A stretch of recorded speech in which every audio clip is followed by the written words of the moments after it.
Hey guys, and welcome to the Working Money channel. So this is XRP on the hourly, still trading in that range between 0.243 and 0.267 cents, finding that level of support after Bitcoin sunk over the last couple of days, but trading steadily in that zone. I did a video this morning and another one yesterday with regards to the crypto crash and some possible reasons why, and this morning I did a video stating that it was indeed the Ponzi scheme because the criminals, the crooks, were selling Bitcoin like nobody's business on a whole bunch of exchanges around the world. Well, now researchers are saying Bitcoin price drop not caused by the $3 billion Ponzi BTC dump. So Bitcoin's recent price drop has not been caused by Bitcoin sell-offs from a $3 billion Chinese Ponzi scheme, according to researchers at crypto analytics firm Token Analysis. Or Token Analyst, rather. Crypto analytics firm plus Token cannot be the cause, they say, as Bloomberg reported on August 15th, co-founder, blah, blah, blah. Okay, so it tells you that they were suggesting that it was the Ponzi scheme. But now they're saying it doesn't look like any of these addresses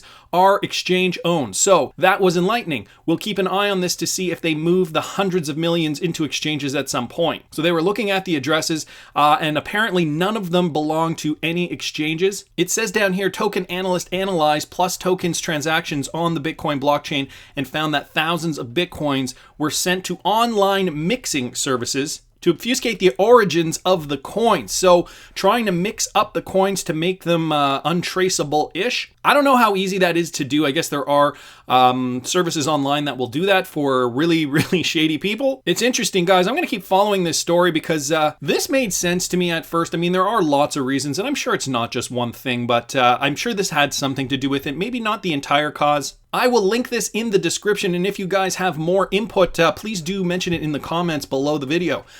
This from the Bitcoinist on Twitter. So Coinbase data suggests that Bitcoin whales are buying the dip right now. So guys, we just recently witnessed another Bitcoin market decline, which we've been talking about the last few videos, and it is suggested by Coinbase that Bitcoin whales are buying this dip. So for any of you guys who are scared right now, you should be feeling the exact opposite. If the Bitcoin whales are buying, now's the time to buy, guys. So they talk about the Bitcoin Fear Index and how it has now hit 2019 lows. The Btc Fear Index is a measure of fear and greed, and it has plunged to a low not seen since the depths of crypto winter in 2018. A 245-day low was hit as the index plunged to 13 in terms of extreme fear. The last time it was this low was when Bitcoin dumped to 3,200 in mid-December. And guys, we know what happened after mid-December. Let me just put Bitcoin here on the daily, and we can check this out here. So by mid-December, that was when we saw this cliff jump here, okay? Mid-December, this is Bitcoin on the daily again. We saw some pretty steady movement, okay? And we saw Bitcoin kind of bouncing off that $5,700, $5,800 level, okay, for quite a while throughout a lot of 2018, and then all of a sudden, huge dump here. That's when the fear index got to its highest mark, and now the Bitcoinist is suggesting that the fear index in the space is at similar lows. The scale is 0 to 100, with the bottom indicating extreme fear, while the top end is greed. So the fall in the index correlated with the BTC dump below 10K, which means the fourth time since the rally began, Bitcoin has been in four figures. The platform derives its index data from 5 factors: volatility, market momentum/volume, social media, surveys, and dominance and trends. Research director at The Block, Larry Cermak, observed that 2/3 of Coinbase customers with large BTC holdings have actually been buying over the past 24 hours. People who have a lot of BTC realize this, guys. Obviously, if you're the kind of person who holds a lot of BTC, you probably have been in this space for a long time. And so these guys understand Bitcoin cycles. These guys understand the market trend, and they realize they can make money and that this is just another correction. I know they feel deep. I know when they're 30, 40, 50%, we tend to get scared, and especially when we're holding alts, because it's even scarier with alts. You know, they're following Bitcoin and they're not necessarily moving up as high as Bitcoin. But guys, ultimately, these are prime opportunities to buy and really leverage what you have to make the most profit in the coming months. And in an effort to continue stoking the fears, Ripple community gets riled up as an XRP holder predicts a 14-cent price point for XRP XRP. So who's responsible for this? Well, Crypthawk is. Essentially throwing out an offhanded comment here. Don't take someone else's seat if you can't handle 14 cents. And people are getting riled up. But realistically, you know, no one is suggesting it is going to that. If XRP does dump more, we still have to hit the 20-cent mark. Okay, I had somebody ask me in a Twitter post just this morning about XRP and if it's possible for it to hit 15 cents. And realistically, we have to see Bitcoin drop another 2 support levels. So let's just go to Bitcoin and let's see how realistic this is, okay? So first of all, we have to drop below this level to see 20 cents, I think. Okay, so if we go below this level, 20 cents. Okay, that's a terrible 20. I'm just going to delete that because that is useless. Okay, so that zone lines up with, you know, the tip of this level of support. So this kind of lines up here. So I would consider this one zone. Old supply equals new demand, or rather old resistance becomes new support. Okay, and that's getting messy. So let me just delete that. So if Bitcoin goes below, and this is my opinion, 72 approximately, this level here, okay, what is that, around 72, 73? If we go below that, okay, that's when we can see 15 cents. Let's see if I can do that better. No, oh, it's because I have to. That doesn't look too bad. 15 cents. It's a possibility. Depending on how high XRP can go in the meantime, we have seen Bitcoin drop and XRP just stay stagnant. In other cases, we've seen XRP move up and the rest of the market isn't doing anything. You know, of course, based on market climate and what's going on, it could be some news like when we saw XRP jump 300% last year when the XRapid news was released. The rest of the market stayed stagnant. XRP jumped 300% and then declined periodically, but that kind of safeguarded us against that Bitcoin dump in December 2018.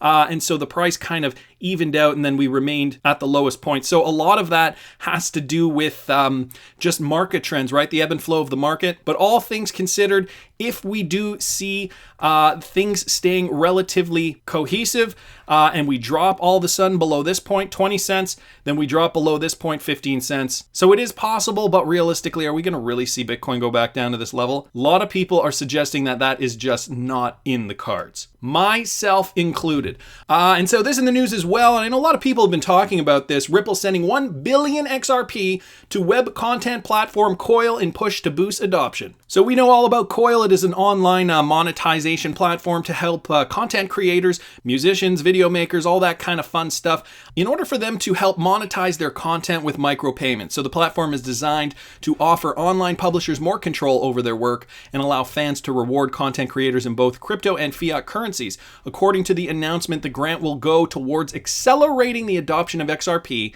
and the Interledger protocol, an efficient method of routing payments across different ledgers. So Coil will use the 1 billion XRP to build an ecosystem of creators, developers, companies, and nonprofits that are using XRP through the web monetization open standard. A portion of the commitment will also be used to help build awareness of Coil among creators, consumers, and strategic partners. So Ripple giving away 1 billion XRP, that is 1/100th of the total supply, in order to help Coil, which is part of the Spring Initiative. And so is this a good thing or is this a bad thing? Well, we have some people here on Twitter with mixed reaction. This from FutureBoy, at FutureBoy with an I, 10. My gut feeling is telling me that 1 billion XRP donated for Coil is way too high, and it feels like Ripple and Spring are throwing around XRP like young Russian kids popping champagne bottles. I am not convinced that it was a smart move from Ripple so far. Stewarty at StuXRP on Twitter says, I've personally never understood the concept of Coil, to be honest.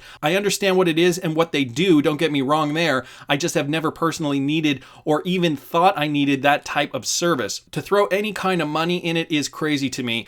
XRP boy here on Twitter saying micropayments are a new frontier and will be massive. You might just be underestimating the potential for disruption. And then he links to what I believe is a Joel Katz tweet here, which I haven't gone to yet. Let's see what Joel Katz says. You're missing the point. Unless you're Coil, why do you care or not whether Coil succeeds? What you should care about is whether the use case is real and whether the application is transformative. And then he goes on to a few other points. So, okay, so this is part of a longer thread here. Ultimately, though, Coil does have a place in this world because micropayments have a place in this world. Think about the sharing economy. Think about those Uber drivers who can use the resources they have in order to make a little bit of money here, a little bit of money there, whenever they decide to. Well, it's the same with content creators, guys. After the advent of the MP3, the music industry has just gone downhill.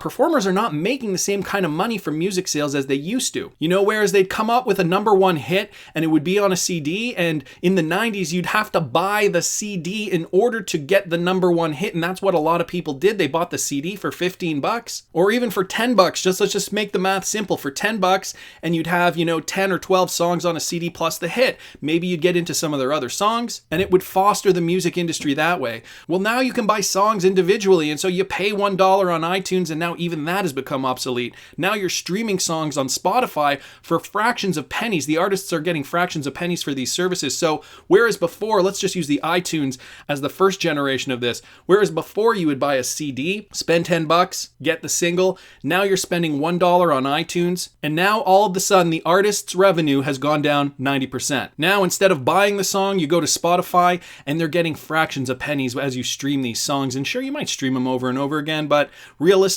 it has killed the music industry, and we're starting to see the same with movies going on Netflix. So film, television, and music, entertainment is essentially being destroyed by technology in a lot of ways. I mean, that's a topic that could be up for debate on another platform, on another channel maybe. I don't want to get into that here, but guys, this is why Coil is important. This is why Ripple wants to give away the 1 billion XRP, because there is a way within this where we can monetize content for people to enjoy. Something that's fair for everybody, content creators, musicians, whoever. XRP Gator says, if anything, it's not enough in my opinion. It's like being the manufacturer of flex fuel, but no gas stations can sell it. They need this infrastructure in place to broaden their customer base. So a lot of good arguments here with regards to Coil. XRP sending 1 billion to the ecosystem, and it's all part and parcel to promote XRP adoption. Ultimately, that's what we care about. We want XRP to be adopted. We want XRP to be used in as many facets of our daily life as possible, because the more demand there is for XRP, the more people and companies will need it, thus driving the price higher. It all comes back to that, guys. Anyways, that's just my opinion, but I want to hear what you guys think. Please subscribe to the channel if you haven't already. Like the video if you like the content I'm providing. I always love hearing your comments. See you in the next one, guys.